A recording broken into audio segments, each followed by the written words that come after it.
So now let's explore the API of DeepSeek further. So basically we are going to look at some parameters which we can pass while making an API request. So right now when we are making an API request, we are simply passing this messages list and the model which we want to use. But apart from that, we can also pass these parameters. And you will find the detail of each parameter here.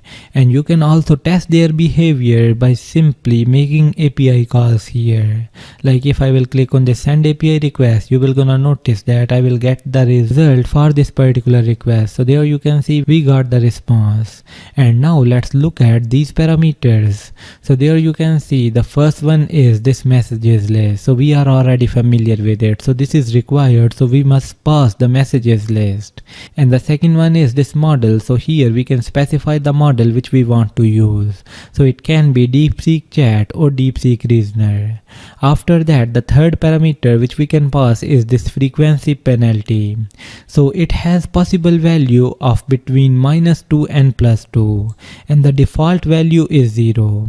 So here you can read the detail that the number between -2 and 2, so positive values penalize new tokens based upon existing frequency in the text so far, so decreasing the model likelihood to repeat the same line. So it means that if we are going to pass the larger value for this frequency penalty, then it will gonna decrease the chances that some line will gonna repeat. So if you don't want any repetitions in the answer, then you can pass larger value here. And after that you can see we got this max token parameter. So here we can specify a value between 1 and 8192. So there we are basically specifying the maximum length of an answer which our model can return. And after that we got this present penalty. So it is also similar to this frequency penalty. So the range and the default value is same, but the behavior is different. So positive value of this parameter will penalize new tokens based upon whether they appear in the text so far, so increasing the model's likelihood to talk about new topics. And after this parameter we got response format, and for this parameter we can either pass text or JSON object, and the default one is text. And after this response format, let's look at only important parameters, like we got this temperature here. So its value will be less than 2 and the default value will be 1.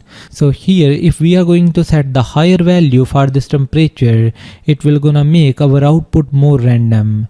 And while setting the lower values, we're gonna generate more focused and deterministic output. So that will be the behavior of temperature parameter. Similarly, we got another similar parameter with the name top P. So it has a value between 0 and 1 and the default value is 1. So here if we set the value of this parameter to like 0.1, then it means that it will gonna include only those tokens in the results which are in the top 10 list of probability. Similarly, we should also use only one of these two parameters while making an API call because they are quite related to each other. So these are different parameters which we can pass while making an API call for DeepSeek model, and you can try to change the values of these parameters here and check the results to see their impact.